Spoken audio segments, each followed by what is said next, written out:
Assalamualaikum warahmatullahi wabarakatuh. Selamat pagi untuk kita semua. Kembali lagi dengan saya Asna Yulita, CGP Angkatan 11 Kabupaten Tapanuli Selatan, instansi SMA Negeri 1 Arse. Di sini kami akan melakukan praobservasi. Saya di sini ditemani oleh Bapak Nurhuda SPD yang membawakan mata pelajaran Pendidikan Pancasila. Oke, Assalamualaikum Bapak Nurhuda. Waalaikumsalam, Bu. Apa kabarnya Pak Nurhuda? Alhamdulillah baik. Hari ini Bapak akan melakukan pembelajaran di kelas. Saya akan melakukan proses supervisi di saat Bapak akan melakukan pembelajaran. Iya, adapun tujuan supervisi kita nantinya yaitu untuk mengetahui ataupun jalannya proses yang Bapak akan lakukan di kelas. Kemudian sebelum kita akan melakukan percakapan praobservasi sebagai persiapan awal sebelum kita masuk ke kelas ya Pak.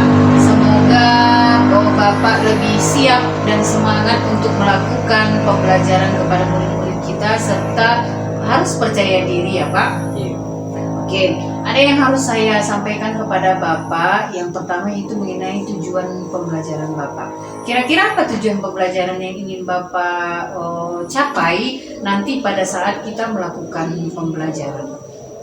Oke, sesuai dengan RPP yang saya sudah rancang, Bu, di mana di situ tujuan pembelajaran saya ada 3 poin, Bu. Yang pertama, peserta didik mampu memahami.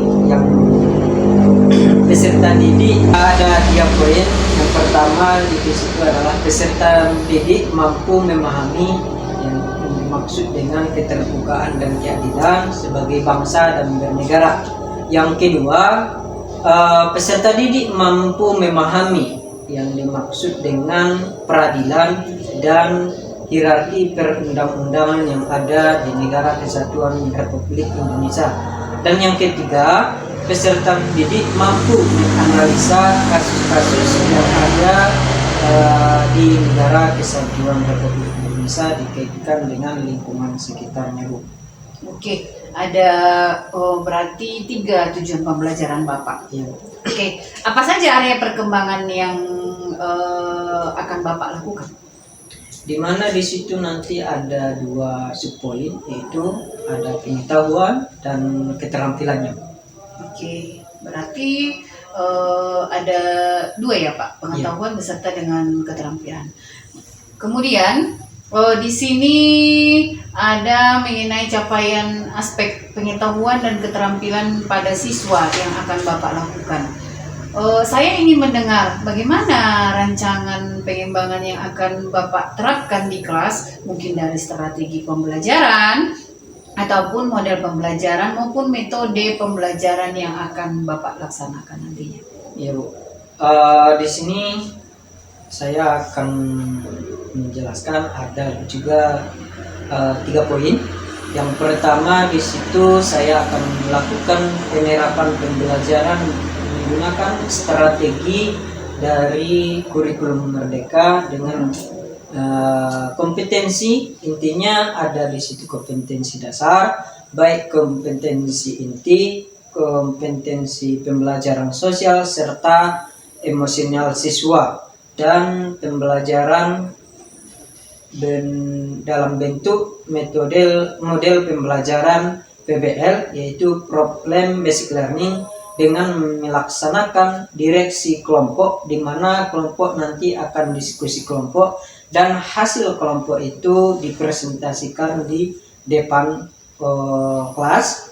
Setiap kelompok nanti akan presentasi, kemudian membuat pertanyaan dari hasil presentasi kelompok, dan peserta kelompok nanti juga akan menjawab pertanyaan-pertanyaan yang dilemparkan rekan-rekan peserta terhadap kelompok yang telah maju di depan.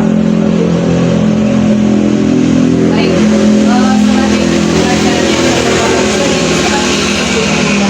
pembelajaran PBL dengan menggunakan metode diskusi kelompok ya Pak? Iya. Oke, bagaimana dengan media pembelajaran yang Bapak rencanakan? Dalam media pembelajarannya itu saya menggunakan sistem clipping makalah, di mana peserta kelompok membuat makalah, tapi dia berbentuk clipping book di kertas apa namanya? HPS. Kertas HPS Oh itu. iya. Oh gitu. Oke, berarti Bapak menggunakan metode pembelajaran menggunakan clipping makalah gitu Iya. ya Pak. Oke, kira-kira kapan Bapak akan melakukan pembelajaran tersebut? Misalnya di hari apa, waktu apa? Nanti saya akan menggunakan pembelajaran itu di hari Rabu pada jam pertama, les pertama di kelas 11-12. Oh gitu ya. Berarti kita akan melaksanakan di hari Rabu kelas 11-2 jam Iya. pertama. Saya akan datang ya Pak di kelas Bapak. Saya akan melakukan di situ, saya akan melakukan supervisi dan saya akan mencatat apa saja yang terjadi di kelas pada saat Bapak melakukan pembelajarannya Pak. Udah. Iya. Kemudian setelah ini, setelah kita melakukan supervisi, kita nanti akan melakukan percakapan yang namanya pasca observasi. Di situ kita akan ditemani oleh ibu pendamping kita nanti, pendamping pengajar praktek, ya Pak. Sebelum kita mengakhiri percakapan kita hari ini, apa yang Bapak dapatkan dari percakapan kita hari ini, Pak? Dari percakapan kita pada hari ini, saya mendapatkan bahwasannya ada beberapa pembelajaran itu masih belajar kita merangkum semuanya sesuai tujuan dan pembelajarannya, dan tidak lupa juga dengan tujuan pembelajaran itu sangat penting dalam proses berlangsungnya pembelajaran dengan baik. Oke, terima kasih. Baiklah, demikian percakapan pra-observasi yang telah kami laksanakan. Sampai bertemu Pak di kegiatan kita hari Rabu di kelas 11-2. Terima kasih Pak. Assalamualaikum warahmatullahi wabarakatuh. Waalaikumsalam warahmatullahi wabarakatuh. Terima kasih, sekian dan terima kasih percakapan pra-observasi kami. Untuk kami akan melaksanakan observasi di hari Rabu pada jam pertama di kelas 11-2. Terima kasih Pak.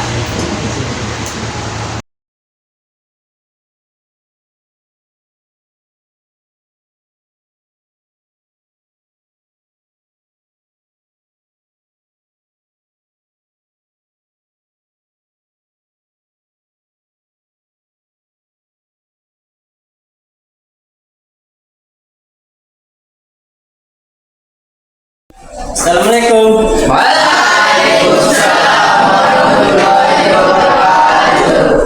Selamat pagi. Gimana keadaannya? Sehat? Oke, sebelum memulai pembelajaran, sebaiknya kita berdoa pada kita kelas datang memimpin doa. Berdiri.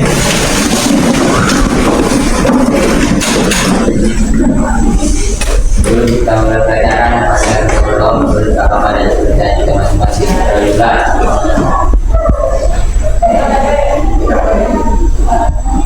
Selesai. Pada Bapak Guru kita beri salam.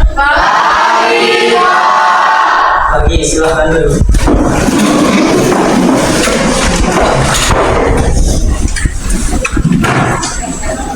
Oke, Bapak sebelumnya.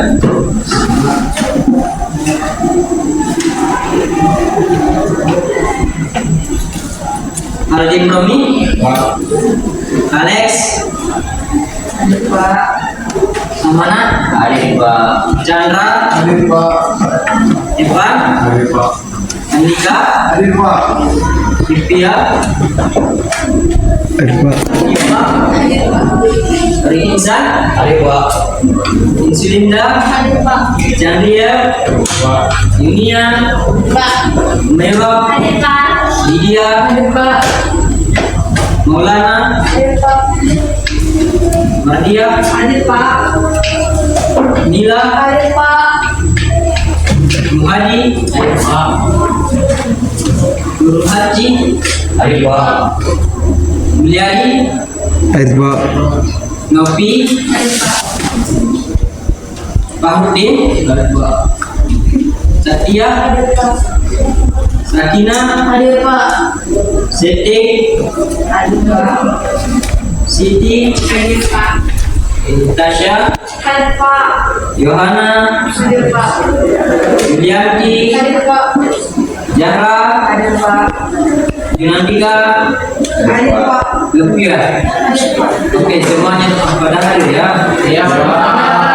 Oke, pada pagi hari ini kita akan membahas yang namanya keterbukaan dan keadilan.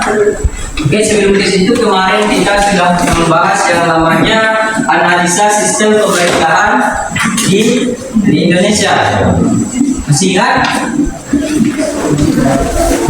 Ada sistem pemerintahan. Sistem pemerintahan itu ada berapa kita pelajari kemarin? Tiga. Tiga apa aja itu?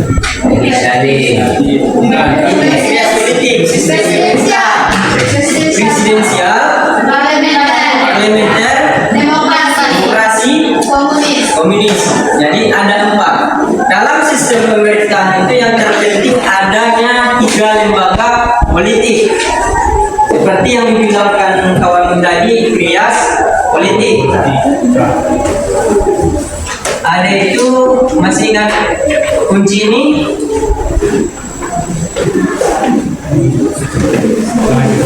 Ya. Jadi di dalam keterbukaan keadilan nanti kita membahas terfokus di yudikatif. Siapa aja di dalam? Ada MA, Mahkamah Agung. Siapa lagi? Mahkamah Konstitusi. Apalagi KAI? Apa itu KAI? Komisi Yudisial. Jadi yang tertinggi nanti di sini. Sebelum kita ke sini kemarin kita juga sudah menulis struktur sistem peradilan di Indonesia. Coba dicek catatannya. Oke, kita tuliskan di sini. Ada Pengadilan tinggi, Pengadilan Tinggi Negeri atau PTN. Habis itu apa? Pengadilan Tinggi. PTN. Satu lagi apa? Apa? Pengadilan Tinggi.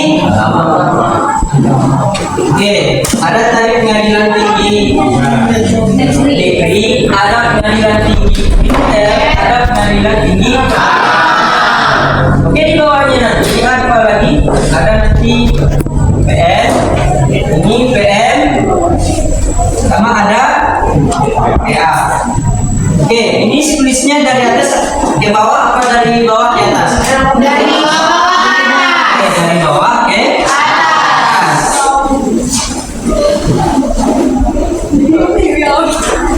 Ini nanti yang akan kita bahas berkaitan keterbukaan dan keadilan ya. Oke. Apa sih keterbukaan itu? Apa menurut kalian keterbukaan itu apa? Dalam konteks bernegara ya.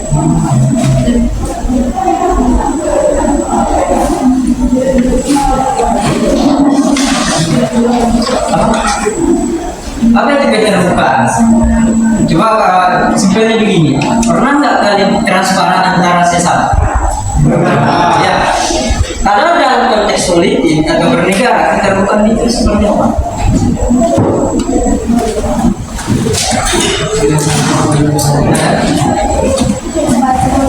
Apa? Membaca informasi secara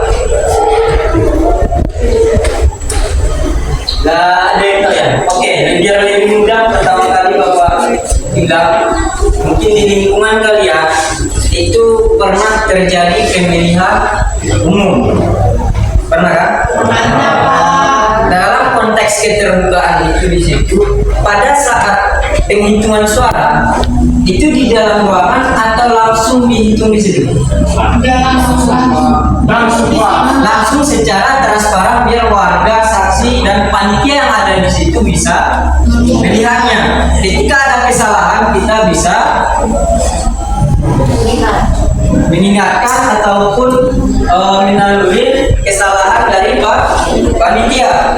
Sementara keadilan itu berasal dari peraturan. Oke, hierarki perundang-undangan masih ingat simbol yang seperti ini?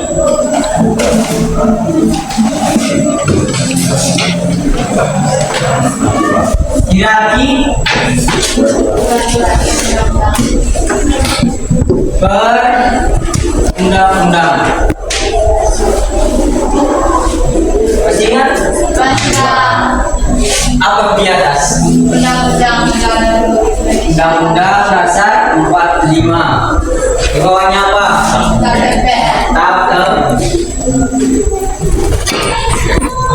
DR. Apa lagi? Perbu. Undang. Apa lagi? Peraturan pemerintah.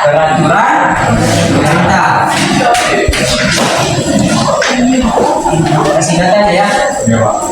Permen.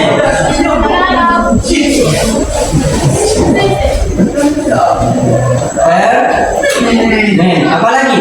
Peraturan presiden. Perpres. Apa lagi? Terakhir. Peraturan daerah. Perda. Satu lagi. Peraturan daerah kabupaten.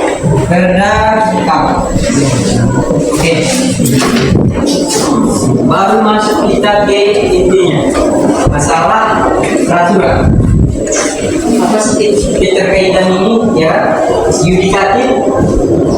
Yudikatif itu apa tugasnya? Itu dulu yang terpenting. Yudikatif ada dia DPR, ada dia DPD, ada apa lagi? DPR, DPD sama DPRD. Tugas dari yudikatif apa?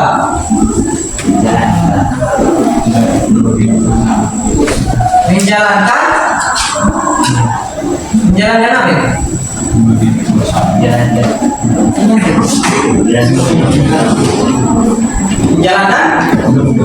peraturan yang sudah ditetapkan. Jadi yang membuat peraturan itu karena ini. Kalau legislatif itu membuat peraturan di mana di sini? Coba cek. Perda, kalau perpres legislatif enggak? Kalau perpres tidak, dia eksekutif. Oke. Sebelum kita bahas di situ, ada nanti makalah yang sudah Bapak bagi sebelumnya. Untuk memperdalam materi kita harus bentuk kelompok dulu. Silakan bentuk kelompok sesuai jawabannya. Silakan.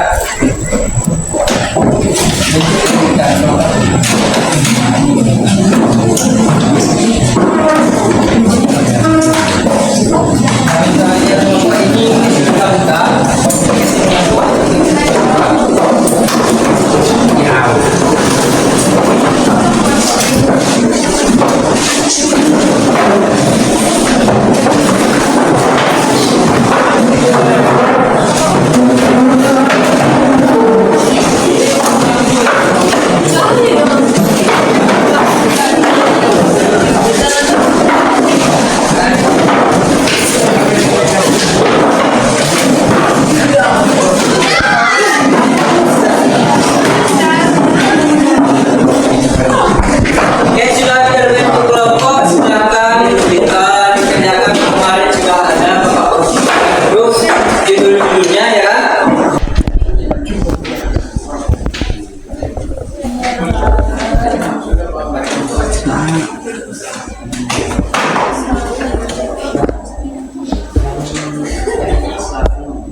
Mana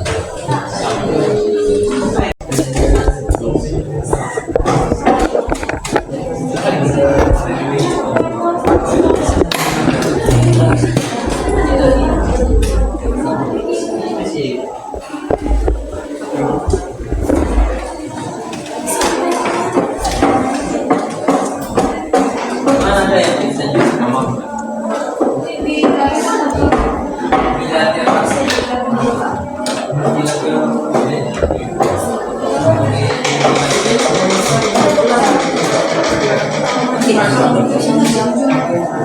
Bila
Wih, lagi santai.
Sani. Sani. Woi Sani. Kuncing.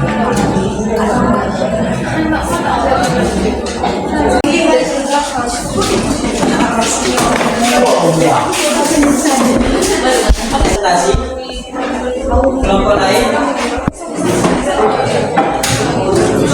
kelompok lain silakan menghadap ke depan dulu. Siapa moderatornya? Ulang.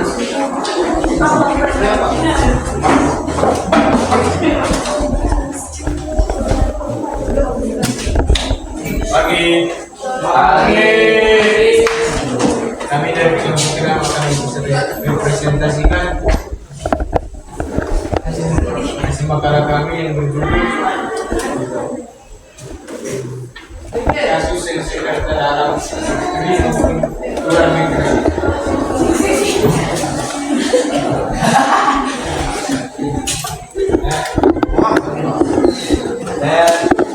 Saya kalau saya tadi sebut sebagai moderator. Perkenalkan, nama saya Siti Nurbawijaya Siregar sebagai presiden. Perkenalkan, nama saya Perkenalkan nama saya Perkenalkan, nama saya Perkenalkan, nama saya sebagai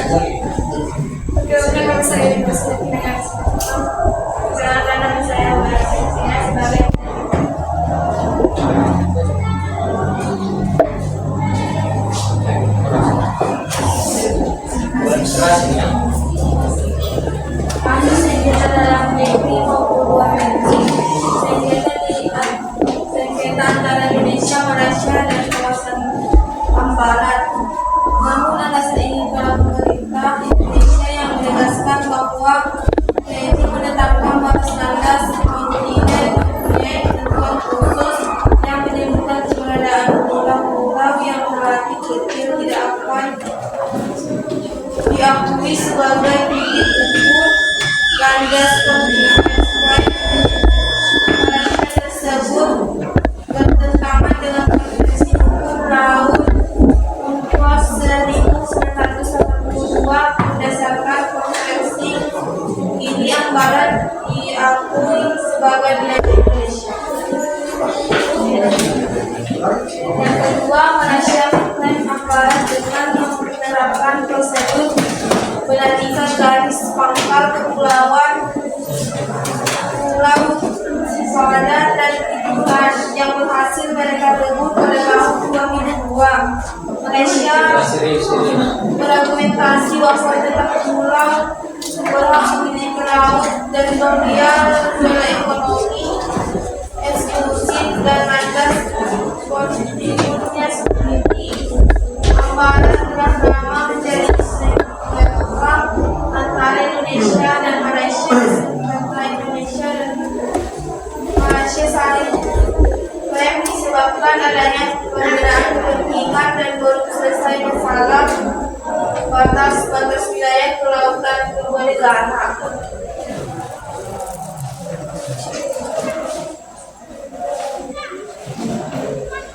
Analisis kriminal Irjen Verdi Sambo. Kode etik profesi Polri merupakan satuan landasan etik dan filosofis yang dengan perilaku atau ucapan anggota Polri dalam melaksanakan tugas, wewenang, dan tanggung jawab jabatan.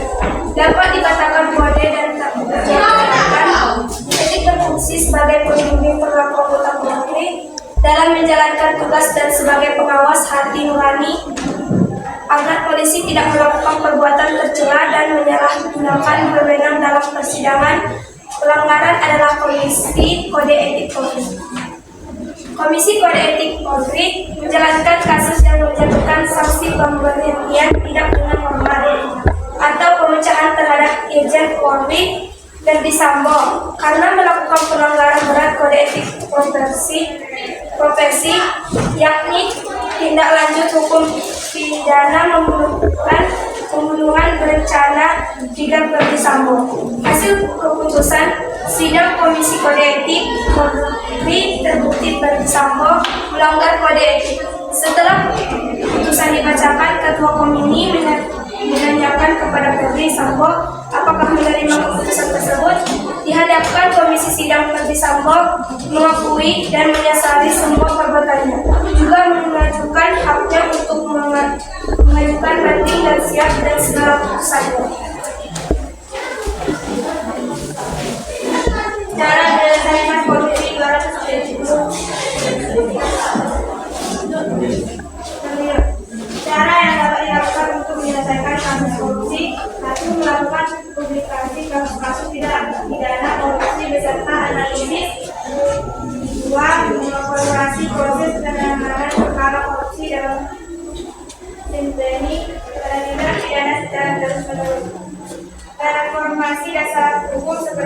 undang-undang acara pidana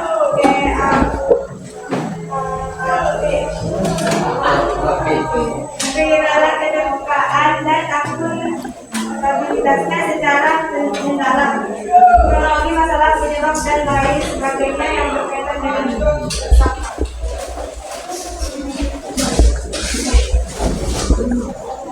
Sekian dari kami, kita ingin bertanya.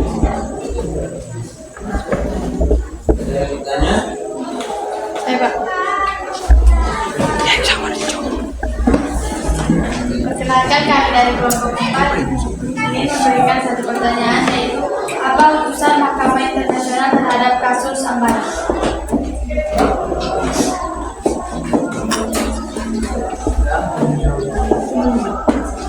Apa putusan Mahkamah Internasional terhadap kasus Ambara?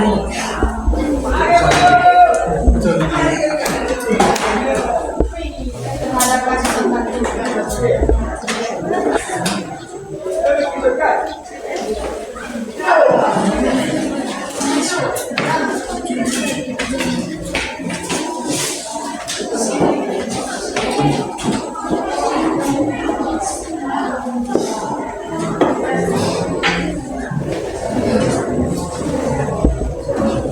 Siapa yang mau bertanya? Perkenalkan kami dari kelompok 3 yang bertanya, apa yang dikatakan dengan bilateral? Apa yang dikatakan dengan bilateral?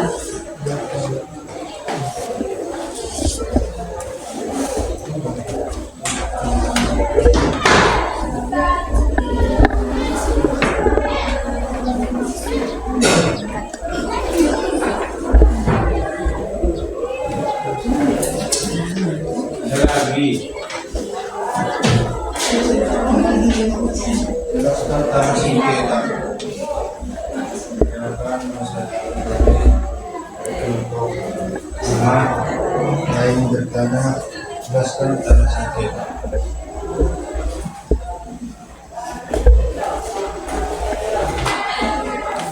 Masih ada lagi?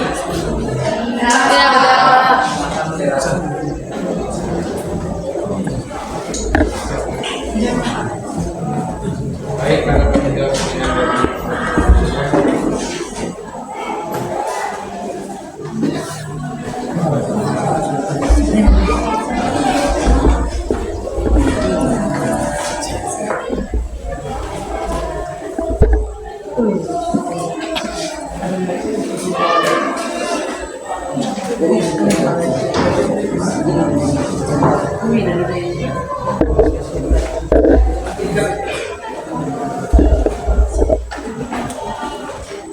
Kami akan menjawab pertanyaan nasional kami dan kelompok yaitu topik apa pusat Mahkamah Internasional terhadap Keselamatan, yaitu memusnahkan keselamatan dan keluarga kita menjadi kombinasi.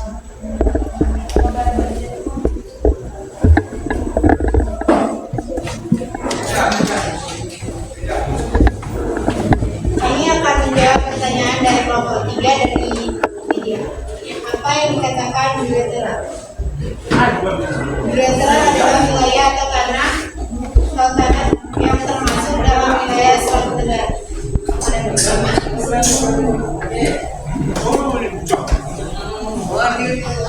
Kami akan menjawab pertanyaan dari kelompok 5 dari Abdul Rahim. Jelaskan tanah sengketa. Tanah sengketa adalah tanah sengketa yang timbul karena adanya konflik kepentingan kesehatan.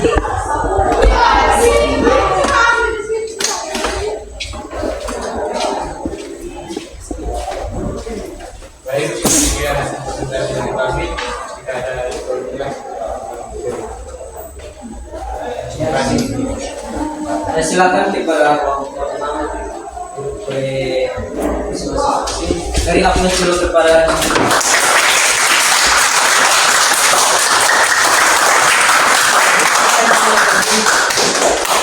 pertanyaannya dari mana? Nah, jadi ada 3 kasus ya yang dibuat oleh kelompok 6. Yang pertama tadi kasus Ambalat. Kasus Ambalat ini ya kasus yang sudah lama terjadi, itu baru selesai setelah tahun 2022. 15 tahun kasus sengketa Ambalat. Itu sengketa antara Malaysia dengan Indonesia. Itu di penyelesaian sengketanya itu di Mahkamah Internasional. Kebetulan di sini kita belum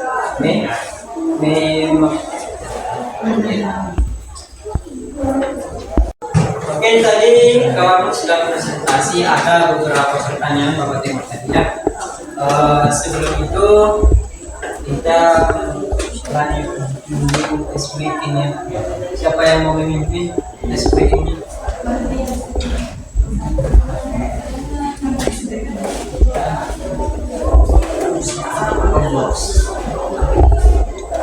Tiga. Oke, tadi kawannya sudah presentasi, ada beberapa pertanyaan. Sebelum Bapak bahas pertanyaan yang empat tadi, ada baiknya kita melaksanakan SWD yang tetap fit dan tetap smart. Siapa yang memimpin? Coba. Karena orang kita kesannya energi sekali. Ini Bapak.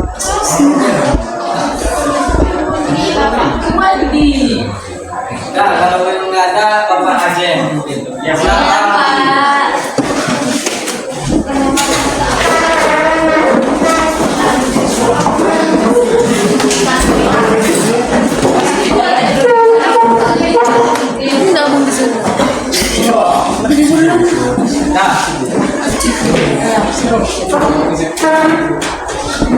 ini sudah sekali.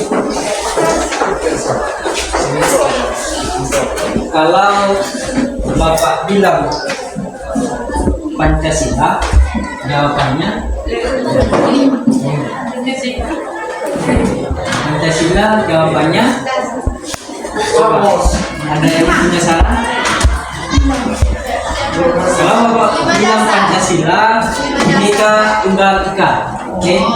Kalau Bapak bilang Undang-Undang Dasar 45, dasar negara kita. Kita coba ya. Sambil ada geraknya. Kalau mau diulang dari Pancasila apa? Bhinneka Tunggal Ika. Berarti gerakannya nanti coba. Bhinneka Tunggal Ika. Coba Pancasila. Bhinneka Tunggal Ika. Undang-Undang Dasar 45. Dasar Negara Indonesia. Dasar negara kita. Oke, sekali lagi. Pancasila. Bhinneka Tunggal Ika. Undang-Undang Dasar 45. Dasar negara kita. Oke, tetap semangat walaupun ini sudah menjelang malam siang. Kalau Bapak bilang semangat pagi. Tetap semangat. Murah, oke. Semangat pagi. Pagi. Tetap semangat luar biasa. Sekali lagi, semangat pagi. Pagi. Tetap semangat luar biasa. Oke, luar biasa.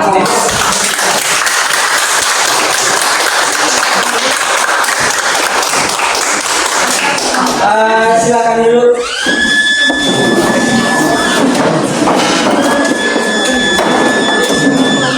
Tadi ada 4 pertanyaan. Pertanyaan yang pertama tadi, yang pertanyaannya apa itu yang dimaksud tanah sengketa? Siapa namanya? Yang dimaksud tanah sengketa? Oke. Jadi kalau kebetulan kasusnya tadi kasus Ambalat itu di wilayah perbatasan Indonesia dengan Malaysia. Kenapa terjadi sengketa itu? Karena ada konflik antara Indonesia dengan Malaysia memiliki hak wilayah dari suatu batas. Itu sudah lama terjadi, kalau nggak salah Bapak, semenjak tahun 1972 itu sudah ada sengketa yang di Ambalat. Kesimpulannya itu nanti selesai sengketanya pada tahun 2022, yang dimana putusan Mahkamah Internasional hak kepemilikan Ambalat itu sudah dibagian oleh Indonesia, tapi ada beberapa pulau yang diberikan atau menjadi hak milik Malaysia, yaitu Pulau Sipadan sama Bintan, ya. Itu sengketa internasional. Kalau dalam hubungan internasional itu namanya bilateral. Tadi ada juga yang bertanyakan, siapa tadi yang mengatakan bilateral? Bilateral itu adalah suatu hubungan antara suatu negara atau dua negara. Kalau konflik gratis, konflik antara dua negara, seperti kasus yang ada di Ambalat tadi, itu antara Malaysia dan Indonesia. Oke, sampai situ ada pertanyaan, biar kita kupas tentang kasus yang ada dalam negeri. Tidak, Pak. Ada, oke. Kasus yang ada dalam negeri tadi ada dua, yaitu kasus Verdi Sambo sama kasus korupsi. Ya, kita bahas satu, yaitu kasus Verdi Sambo. Apa dengan kaitannya yang telah ditulis di sini, ya kan? Kalau kasus korupsi yang diadakan kasus Verdi Sambo itu adalah tindak pidana pembunuhan berencana, ya. Berarti kalau dalam kasus ini menghilangkan nyawa seseorang. Kalau pidana itu ada dua, ada perdata, ada pidana. Apa tadi? Perdata sama pidana. Kemarin Bapak bilang perdata itu seperti apa? Kalau perdata itu udah masuk ke kasus Ambalat yang di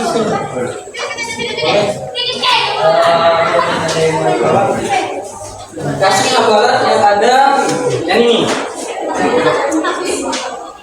ya, itu masuk perdata. Kenapa dia perdata? Karena itu hak wilayah atau hak milik suatu negara. Wilayah itu kan bagian daripada negara, ya kan? Oke. Kembali kita ke kasus tindak pidana. Kemarin kita sudah membahas yang namanya bagaimana kasus itu sampai ke MK. Oke. PM. Ya kan?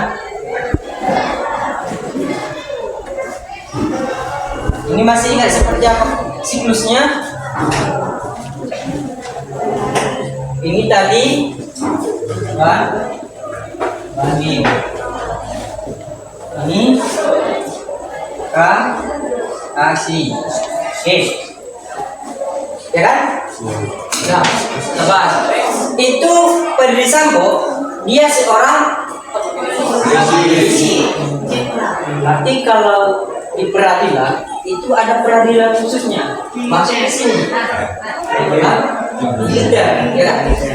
Sebelum masuk ke sini dia harus diadili di sini.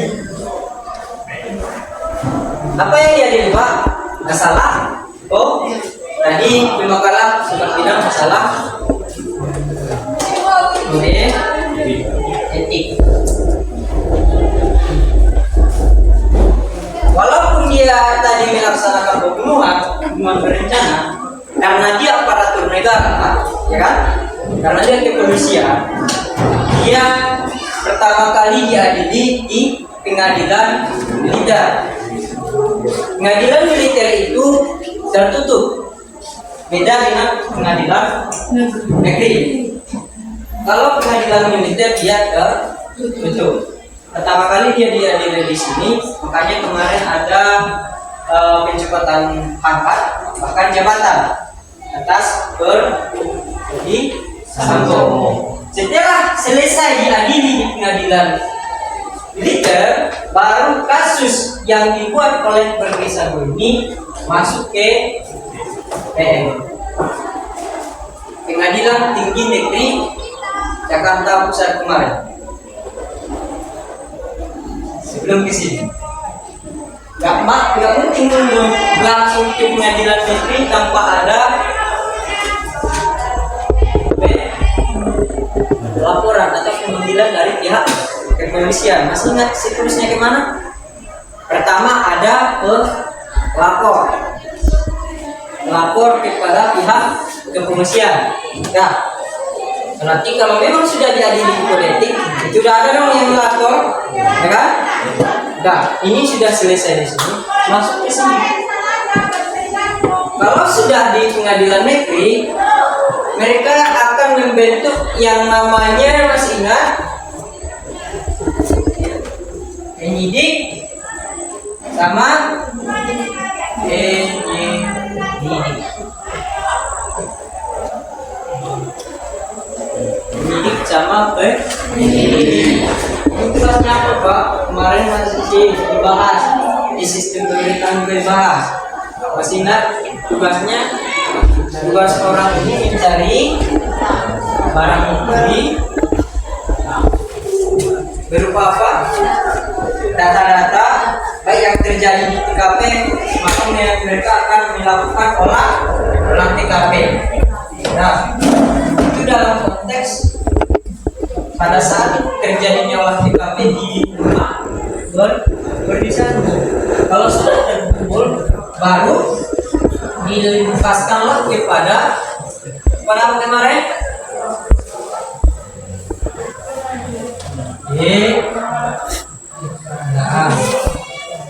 Nah, kalau sudah dilimpahkan ke kejaksaan akan menyurati pengadilan negeri untuk melaksanakan pengadilan terhadap terduga tersangka.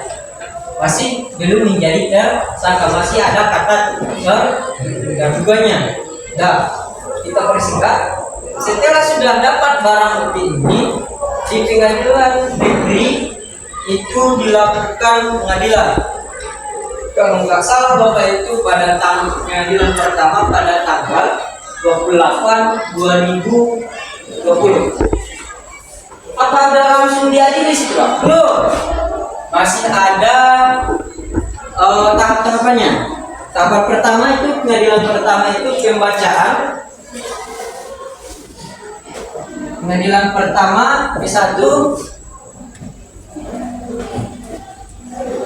pembacaan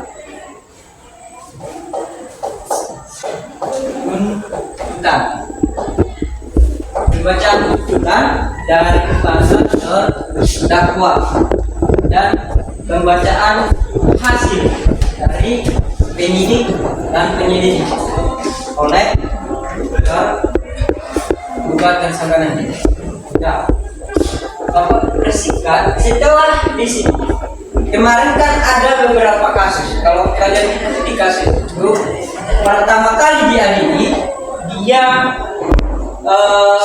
hukuman mati, ya kan? Hukuman mati. Putusan pertama di pengadilan negeri Jakarta dia itu adalah hukuman mati. Karena tidak belum namanya juga keadilan itu kan tidak tugas, maka pengacara dari Verdi Sambo pada saat itu mengajukan banding. Naiklah kasus ini. Persingkat, setelah naik kasus CPTN, nah siklusnya hampir sama.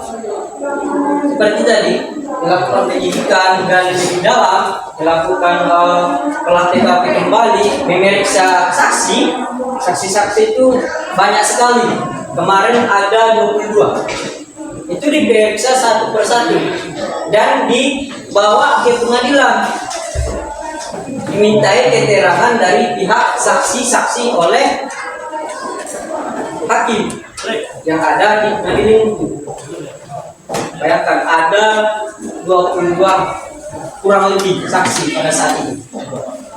Nah, tadi putusan pertama Ferdy Sambo itu diputuskan hukuman mati setelah mengajukan banding. Nah, menjadi hukuman seumur hidup.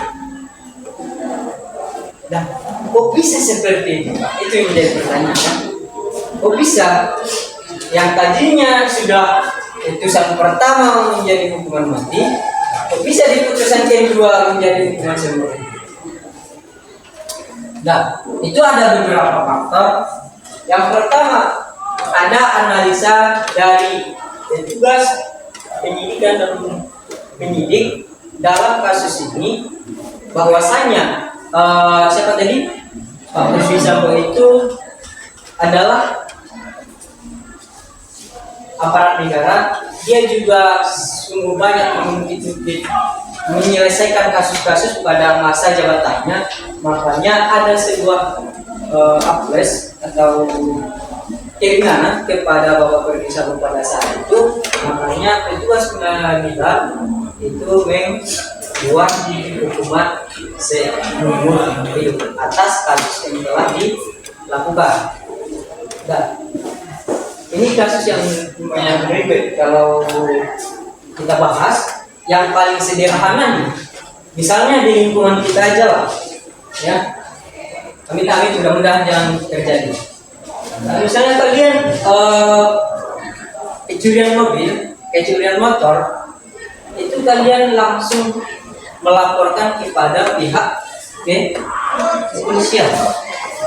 Maka pihak kepolisian nanti bisa langsung membentuk tim untuk menelusuri bagaimana kronologi hilangnya motor kalian. Nah, lebih simpelnya ada lagi. Kemarin ada kalian dengan kasus pembunuhan, kan? Itu langsung diolah TKP, ya kan? Walaupun tidak ada laporan. Itu ada nggak laporan? Pada dasarnya kalian melihat mungkin tidak ada, tapi itu ada yang melaporkan. Langsung pihak kepolisian datang ke lokasi bagaimana kronologi kejadian. Begitupun dengan kecelakaan. Kalau siklusnya itu yang penting, karena kita tidak akan menganalisa bagaimana kasus-kasus yang ada baik perdata maupun pidana. Yang terpenting bagi kalian itu bagaimana pertama pelaporan. Kalian mengerti bagaimana kasus itu bisa dilaporkan ke pihak kepolisian atau polsek setempat. Bagaimana caranya ketika sudah diputuskan di sini di pengadilan negeri, kalian masih ragu atau tidak puas dengan hasil putusan itu, kalian bisa tahu bagaimana caranya masuk naik ke PTN atau pengadilan tinggi negeri yang namanya tadi banding. Kalau belum puas atas putusan pengadilan tinggi, kalian masih bisa satu kesempatan lagi naik ke Mahkamah Agung yang namanya itu kasasi. Itu dia siklusnya dalam peraturan yang kita bahas. Keterbukaannya di mana, Pak? Ya kan? Dan tadi judul kita tadi keterbukaan dan keadilan. Tapi saya nggak merasa nggak ada keterbukaannya tadi. Apapun kasus yang ada di negara kita itu tetap ada, bisa kalian lihat transparan. Nah, itu masalah kasus. Kita bahas dulu yang paling sederhana di lingkungan kalian. Di sini punya desa. Tentunya punya kepala desa. Bisa nggak kalian menganalisa atau mengamati atau bagaimana HDD itu sesuai dengan yang telah dianggarkan? Bisa. Syaratnya pertama kalian harus tahu pada saat pembangunan Rabat Beton yang ada di situ adalah apa? Aras pamit. Ya, aras pamit ada tertera di situ berapa pengeluarannya, ya. Ada pengeluarannya. Kalau tidak ada itu bisa dicurigai. Tapi bisa kita curigai, bisa kita pertanyakan. Mungkin karena belum selesai, belum ditempelkan, dulu bilang korupsi, ya. Yang jelas kalau sudah selesai, kalau nggak ada pelanggaran itu harus kita tanyakan. Kalian sebagai warga negara Indonesia boleh menanyakan dengan baik kepada aparatur pemerintahan kepala desa. Ya. Sampai situ ada pertanyaan? Nah, itu kasus pidana. Sekarang kasus korupsi berkaitan dengan itu 200 ya. Kenapa sering terjadi korupsi di negara kita? Ada yang kenapa? Apa? Tidak ada titik terbuka.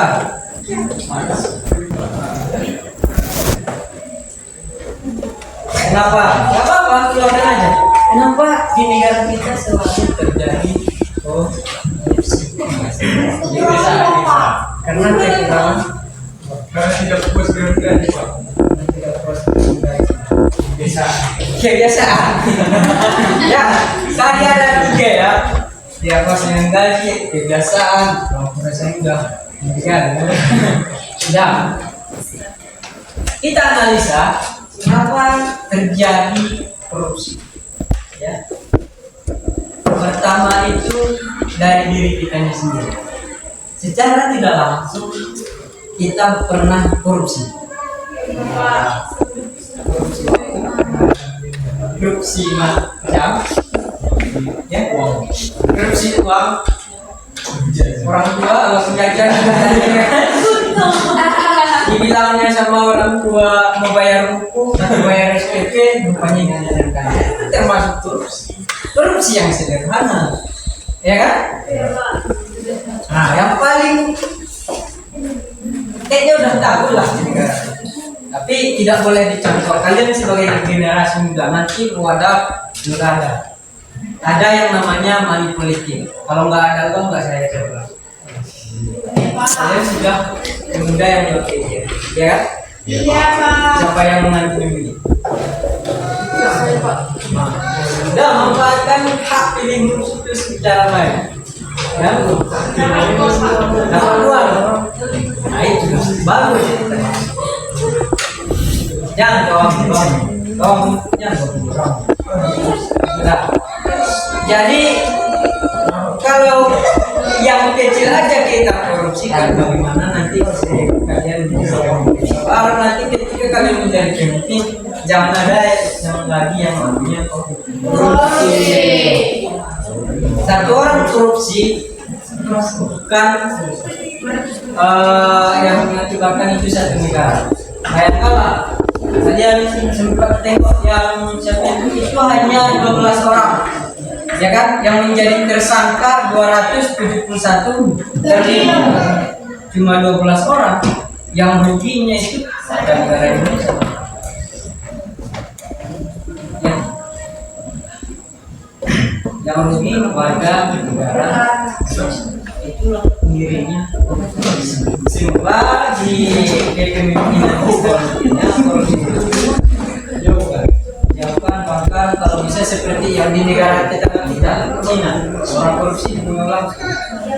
Kalau nggak dibunuh karena ada Pancasila sudah dimiskinkan. Tapi masih ada kalau informasi terbaru tentang kasus korupsi, bahwasanya ada undang-undang perampasan aset.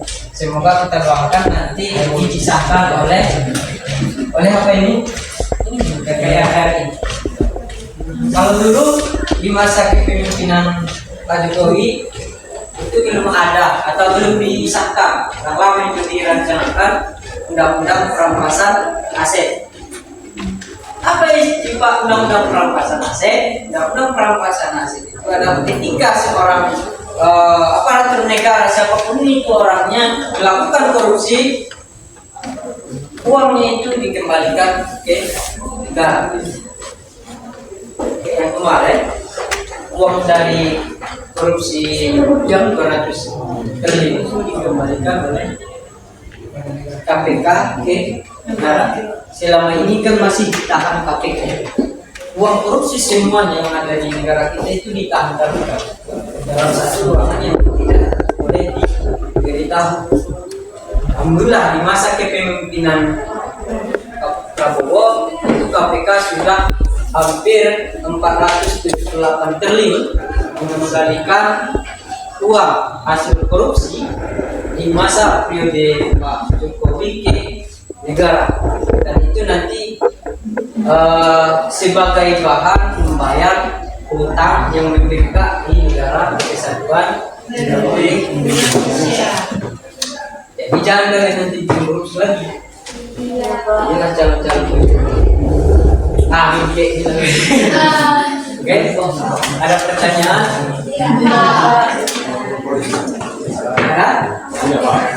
Ada? Berarti kita bahas lagi, Pak. Asubannya ini. Nah,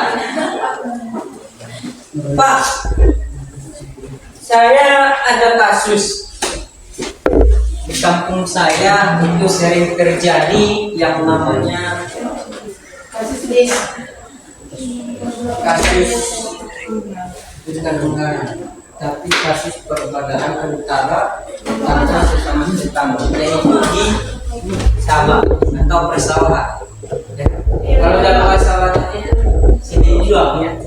Tahu sini jual? Tidak Pak. Apa di sini bahasa? Perbaloka. Nah, karena itu yang asal muasalnya cuma Bataknya itu apa namanya? Biasanya itu Bataknya parit ya. Iya Pak. Parit kalau dalam bahasa kita pun dan itu tiba-tiba pas membaca itu kan bergeser 1, 2 sampai akhirnya menjadi 1 meter gitu sana. Itu sering terjadi.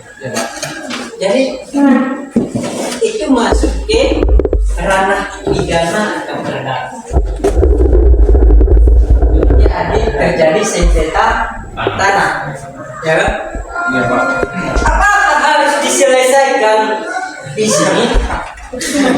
Enggak kan? Harus ada prosesnya, ada hukum yang tertulis, ada yang tidak tertulis, ya kan? Iya, Pak. Kalau masalah itu ada nanti hukum adat pun kalau ada masalah misalnya tanah adat yang bersisa itu harus dikaitkan dengan hukum adat. Nanti kita tidak bahas itu, kita bahas dari yang sebelah. Misalnya siapa namanya? Nah, ya ini. Ya. Orang ini di sebelah sawahnya atau lahan sawitnya, dia 100 hektar ini 100 hektar. Tiba-tiba satu pohon siparis dikuasain dia. Enggak terima dia. Langsung bawa parah. Dia lapor. Kebetulan tanah dia tanah adat, dibet lagi. Tanah adat karena sudah nenek moyang diturunkan ke dia, jadi hak miliknya dia. Sementara dia karena nggak tahu dia di luar negeri, cuma dia putuskan siapa namanya? Kimila yang mengurus lahan sawitnya, kata si Mila batasnya. Jadi dia terobos salah satu baris. Untuk dia, berarti kalau satu baris itu yang per 5 meter, entah 10 meter lah harus ada, karena jauh jarak. Iya Pak. Karena nggak terima dia paham. Heboh lah dia di Singapura, kebetulan dia di Singapura. Pulang dia di Indonesia, nggak ada laporan bahwa siapa tadi? Silinda melaporkan hak atas kepemilikan, ya? Jadi dipanggil lah. Panggil Tasya. Nggak tahu, Pak. saya baru datang dari Singapura. Dipanggil lagi. Didudukkan lagi. Didudukkan. Itu namanya mediasi. Sebelum KPN ada namanya mediasi. Karena ada kesalahpahaman antara siapa?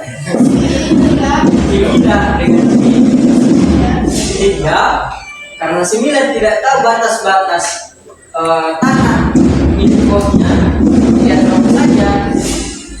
Makanya itu dibawa di kasus belum ke pengadilan, tapi karena kepala desa dibawalah di situ kepolisian setempat, kepala desa, tokoh agama, tokoh masyarakat, sama satu lagi tokoh adat. Karena tadi ada tanah adat dirumbukan, dimediasi supaya nggak langsung ke pengadilan. Kalau pengadilan jalannya nanti ribet sekali. Akhirnya ada salah paham ditelusuri, mereka mediasi akan bersama di kantor kepala desa. Jadi bisa sedikit rata-rata orang yang bersengketa di kampus itu hanya sebatas mediasi di kantor kepala desa. Ada pertanyaan? Tidak, Pak. Tidak ada.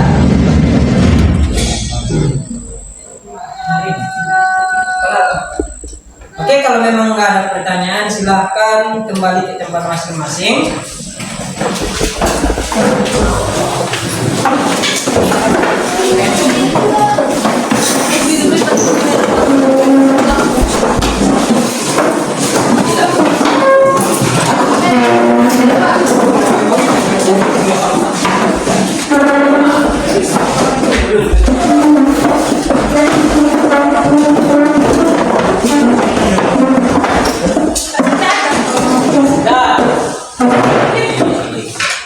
Jadi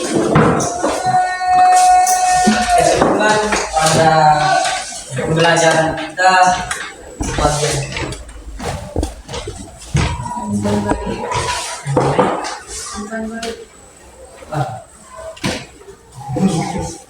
Oke. Tadi kita sudah membahas beberapa kasus. Mungkin ada yang mau ditanyakan, ada yang mau memberi saran atau yang bisa mengambil kesimpulan atas pembelajaran kita dari anak-anak sekalian. Ada yang bisa?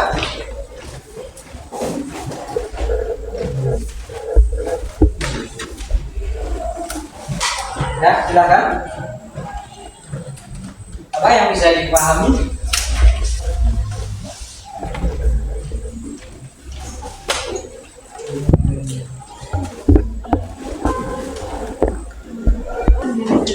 Oke, pada pembelajaran kali ini tadi sudah. Oke, pada pembelajaran kali ini kita sudah membahas yang namanya keterbukaan data. Itu ada beberapa kasus tadi sudah kita bahas. Bagaimana jalannya suatu kasus. Sebelum kita tutup, yang bisa ke depan apa yang kalian dapatkan, silakan tangannya berapa orang? 1, 2, 3. Oke, satu silakan ke depan. Laki-laki.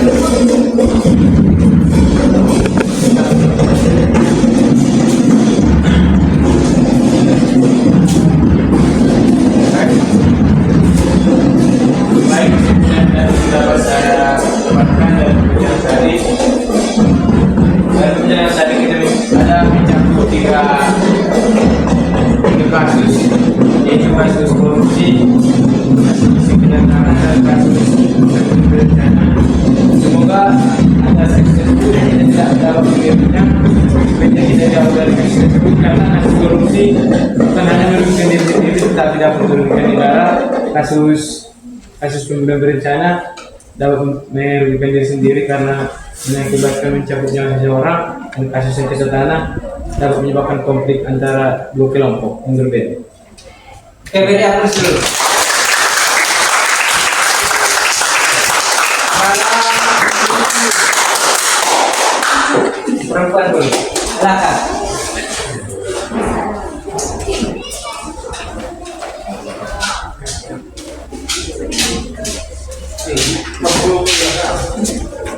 Yang dapat saya ambil dari pembelajaran ini yaitu saya mengetahui hierarki peraturan perundang-undangan, di mana peraturan tertinggi adalah Undang-Undang Dasar Negara Republik Indonesia tahun 1945, lalu TAP MPR, Undang-Undang atau Perpu, peraturan pemerintah, peraturan presiden, peraturan daerah provinsi, dan peraturan daerah kabupaten atau kota.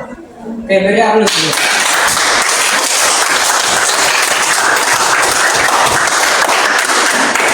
Yang terakhir, silakan.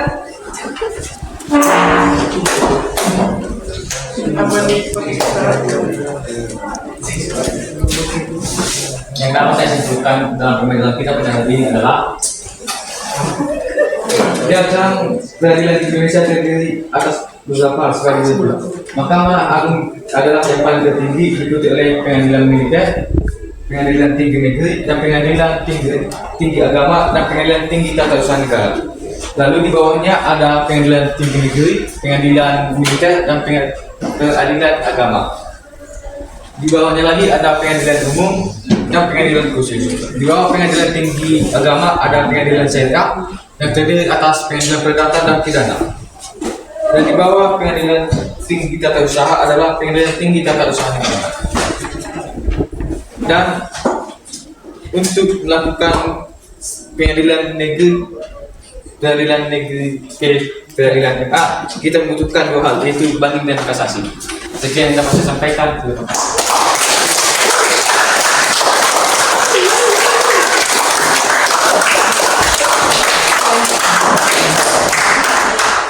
Luar biasa ya. Yang sudah kalian tangkap. Yang lain juga nanti dicatat lagi, dipelajari lagi di rumah. Bapak tutup biar tetap fresh. Nanti memasuki pelajaran berikutnya. Mari kita speaking. Silahkan berdiri. Yang menyuntik. Siapa? Ada yang menyuntik? Tidak. Bisa?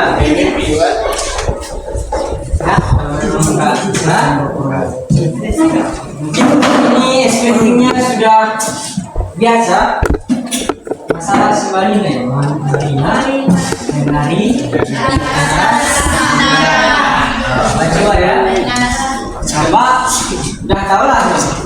Marina, menari di atas menara.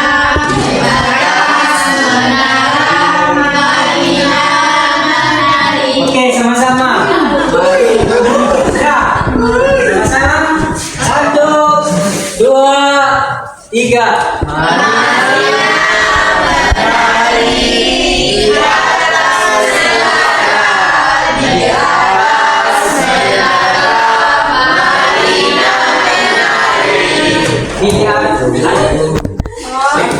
Di atas itu di bawah ya. Si bawah. Iya, Pak. Kalau bapak bilang di atas, bilang di atas. Kalau Marina ini, tahu kan posisinya semua? Nanti semakin cepat. Iya, Pak. Coba, siapa yang bisa mendampingi bapak? Chandra. Mungkin bapak. Ya sama-sama. Coba, ayo. Dorang. Ya udah, dorang menjadi ayo. Dorang. Ya. Kita mulai. Ya, Pak. Cepat ya. Ya, Pak. Ya, Pak. Marina, Manari, Menari, Menara, di atas, Menari. Oke, nah, coba dulu lah. Aslok. 1, 2, 3. Marina, menari di atas menara.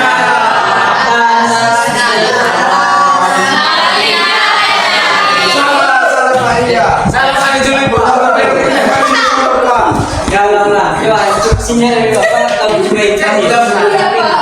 Nah, dengarkan suara bapak. Marina sampai atas. Atas. Minara. Marina. Minari. Kita mulai. 1,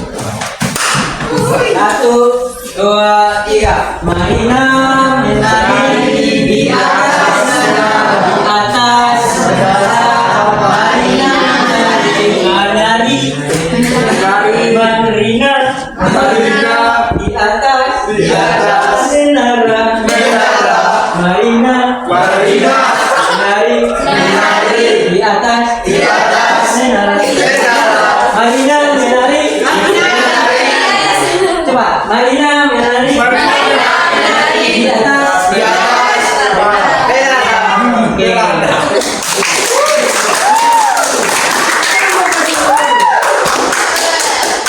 Nah, dari lagi, darimu.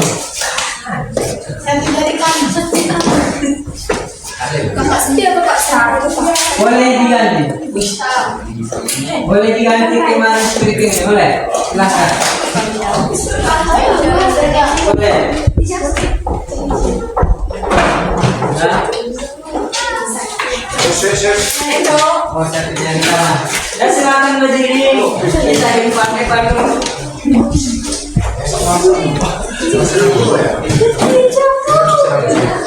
Dan silakan kawan yang dengan Bapak.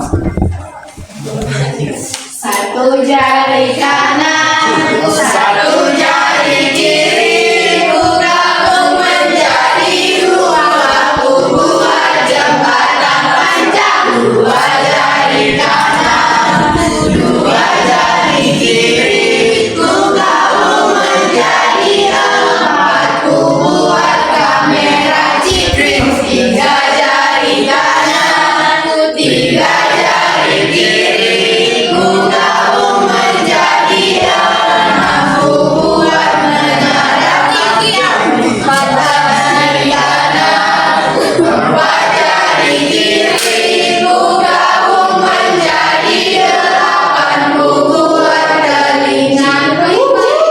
Lima jari kanan, lima jari kiri, ku gabung menjadi 10, ku siap berdoa. Pakainya sekali lagi lah.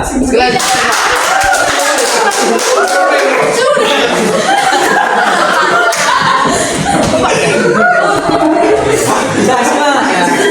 Ada gerakan tambahan. Satu jari kanan.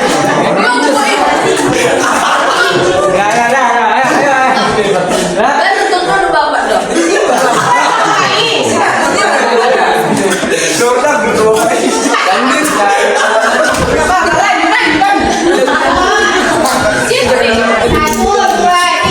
Satu jari kanan, satu jari kiri, ku gabung menjadi dua, ku buat jembatan panjang. Dua jari kanan, dua jari kiri, ku gabung menjadi empat, ku buat kamera cipring. Tiga jari kanan, tiga jari kiri, ku gabung menjadi enam, ku buat menara tinggi. Empat jari kanan, empat jari kiri, ku gabung menjadi delapan, ku buat telinga kelinci. Lima jari kanan, lima jari kiri, ku gabung menjadi 10, ku siap berdoa. Amin.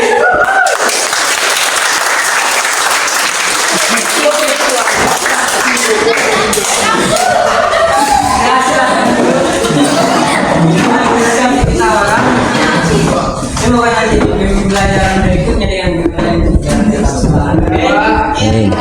Oke, pada pembelajaran ini jadi di mana keterbukaan material itu cakupannya sangat luas sekali, tergantung dari mana kita cara tanamnya. karena pembelajaran kita di awal itu mengenai sistem pemerintahan, analisa sistem pemerintahan, maka keterbukaan dan keadilan itu berkaitan dengan peradilan dan hierarki perundang-undangan. Tadi kawan sudah menyebutkan bahwa hierarki perundang-undangan itu paling tinggi dia adalah Undang-Undang Dasar 45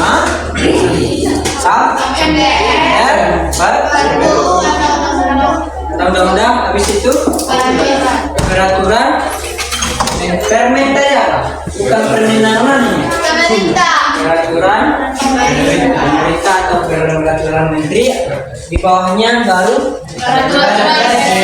peraturan presiden, di bawahnya lagi provinsi dan itu dasar fondasi aturan berbangsa dan negara di Kesatuan Negara Republik Indonesia. Dan dalam sistem pemerintahannya tadi kita menggunakan sistem pemerintahan demokrasi. Dalam sistem peradilannya ada paling tinggi dia itu yudikatif. Apa aja? Mahkamah Agung, Mahkamah Konstitusi, sama Komisi Yudisial. Di bawahnya nanti ada pengadilan tinggi. Jadi ada pengadilan tinggi agama, ada pengadilan tinggi militer, satu lagi Pengadilan Tinggi Tata Usaha. pengadilan tinggi tata usaha negara. Di bawahnya nanti ada pengadilan negeri, PM, PA, sama PTN. Nah, kalau ini di tingkat provinsi, ini tingkat kabupaten. Itu kesimpulan dari pembelajaran kita pada pagi hari ini. Oke, untuk mengakhiri ketua kelas silakan berdoa. Ketua kelas, silakan.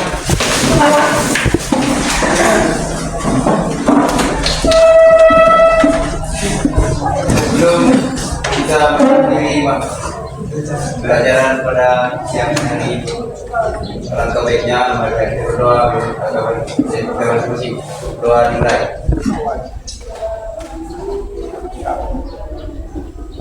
Doa selesai.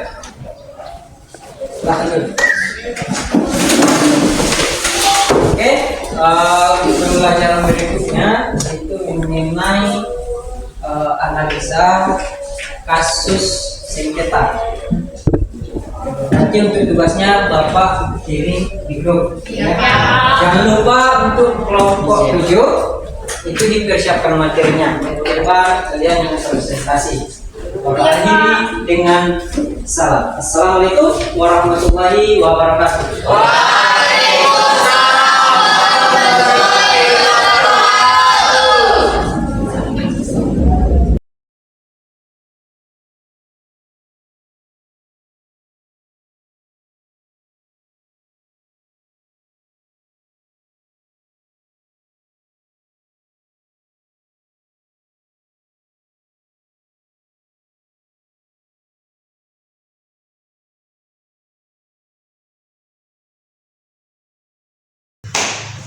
Assalamualaikum warahmatullahi wabarakatuh. Berjumpa kembali dengan saya Asna Yulita yang akan melakukan percakapan pasca observasi di SMA Negeri 1 RC.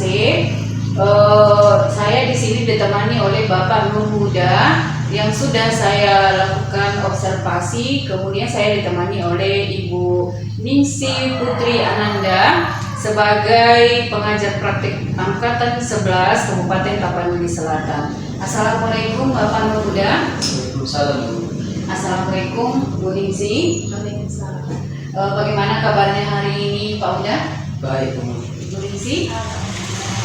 Ya, alhamdulillah baik. Alhamdulillah sehat ya. Syukur kita panjatkan kehadirat Allah Subhanahu wa taala yang telah memberikan kita kesempatan untuk berkumpul di hari ini. Baik Pak Huda, di sini saya akan melakukan pasca observasi kepada Bapak. Saya akan mengajukan beberapa pertanyaan kepada Bapak dengan jalannya proses observasi yang sudah kita lakukan dengan tujuan untuk mengevaluasi sejauh mana Bapak melakukan proses pembelajaran yang sudah kita lakukan. baik. Oke, untuk pertanyaan pertama, bagaimana perasaan Bapak terkait dengan kegiatan observasi kelas yang sudah berlangsung, Pak? Oke, untuk pertanyaan pertama Bu, dikarenakan belum terbiasa, awalnya mungkin saya sedikit tegang dengan kegiatan yang berlangsung atau observasi di kelas yang Ibu lakukan. Oh gitu ya Pak. Oke, karena belum terbiasa ya. Iya. Awalnya memang seperti itu, mungkin kita sedikit tegang, tapi seiring berjalannya tegangnya waktu itu kita akan semakin menguasai di mana kita nanti menerangkan pembelajaran kita. Alhamdulillah ya kalau begitu Pak. Sudah berjalan dengan baik, bisa diceritakan kembali area pengembangan apa yang Bapak lakukan di kelas, kemudian langkah-langkah ataupun tahap-tahap pembelajaran apa yang sudah Bapak lakukan di kelas. Mungkin untuk tahapan, tentunya saya sudah membuat perangkat pembelajaran yang baik untuk area pengembangan, yaitu di bidang pengetahuan dan juga keterampilan. Yang pertama tadi Bu, di bidang pengetahuan, yaitu siswa mengurai hasil analisa tentang tema yang saya bawakan, yaitu keterbukaan dan keadilan dalam berbangsa dan bernegara yang masih ada sampai saat ini, seperti contohnya di lingkungan kita pribadi atau lingkungan sekolah. Baik. Yang kedua, yaitu di bidang keterampilan, siswa dapat membuat laporan hasil, yaitu dalam bentuk diskusi maupun tulisan dari berbagai bukti-bukti yang mereka temukan di lapangan tentang judul yaitu keterbukaan dan keadilan sebagai bangsa dan negara, seperti itu. Oh iya baik Pak, berarti area pengembangan Bapak sudah sangat spesifik ya Pak. Baik, menurut Bapak sejauh mana area perkembangan yang sudah Bapak uraikan tadi, apakah berhasil dilakukan Pak di dalam kelas? Alhamdulillah sampai sekarang Bu, itu sudah sangat berjalan dengan baik, walaupun pada dasarnya masih ada beberapa siswa yang kurang memahami materi pada saat pembelajaran. Oh gitu ya Pak, alhamdulillah sudah berhasil dilakukan ya Pak. Menurut Bapak masih adakah kekurangan ataupun kendala yang Bapak hadapi di saat Bapak melakukan pembelajaran di kelas? Untuk kendalanya itu masih ada Bu, contohnya untuk hambatannya tertentu itu ada, sama mungkin yang dialami oleh guru-guru sebelumnya, seperti masih ada beberapa siswa yang kurang terlihat tidak tertarik dalam kegiatan pembelajaran dan kurang aktif tanya pada saat proses pembelajaran. Oh gitu ya Pak. Berarti ada siswa kurang aktif ya Pak? Iya. Baru kemudian mungkin hanya mengandalkan teman saja gitu ya? Kira-kira kenapa hal ini bisa terjadi Pak? Mungkin Bu, dalam pembagian kelompok yang saya lakukan, siswanya itu mungkin dia yang pintar semua, jadi tidak terakumulasi. Untuk kedepannya mungkin saya akan merubah atau mencampur yang pintarnya dicampur yang daya minatnya yang lebih bagus, dicampurkan seperti itu. Oh gitu ya Pak. Kira-kira apa rencana Bapak untuk siswa yang tidak aktif tersebut? Untuk rencana ke depan mungkin Bu, seharusnya saya harus menggunakan pendekatan yang berdasarkan minat dan serta gaya belajar peserta didik, di mana gaya belajar mereka ada yang visual, auditor, dan karakteristik, sehingga pada saat pembagian kelompok siswa merasa nyaman dan bisa terlibat aktif sesuai dengan kemampuannya masing-masing. Oh gitu ya Pak. Baik, berarti rencana Bapak dalam proses pembelajaran ke depan adalah menyesuaikan dengan kenyamanan siswa ya? Iya, benar sekali. Oke. Di mana Bapak akan menyesuaikan dengan gaya belajar siswa, ada yang visual, auditori, dan kinestetik seperti yang Bapak ingin terapkan.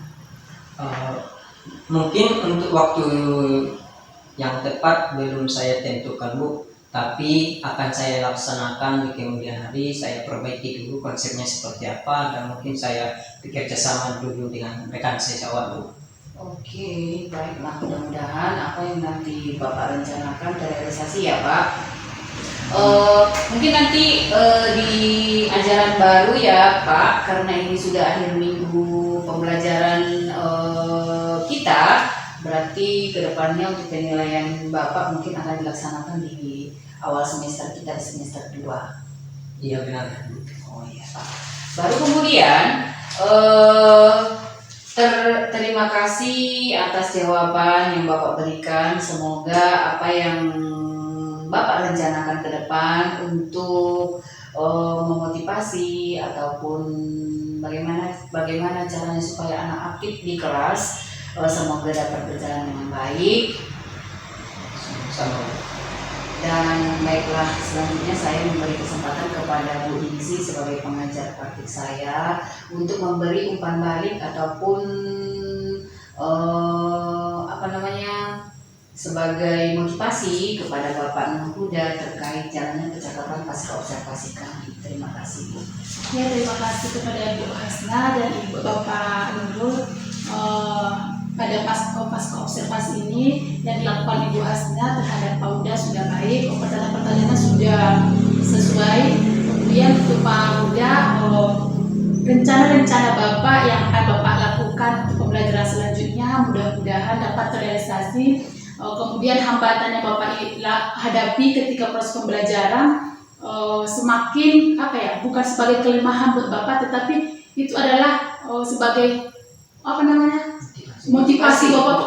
Ini kendala saya, harus mencari solusi terhadap kendala yang saya hadapi, sehingga nanti proses pembelajaran ke depannya lebih baik lagi.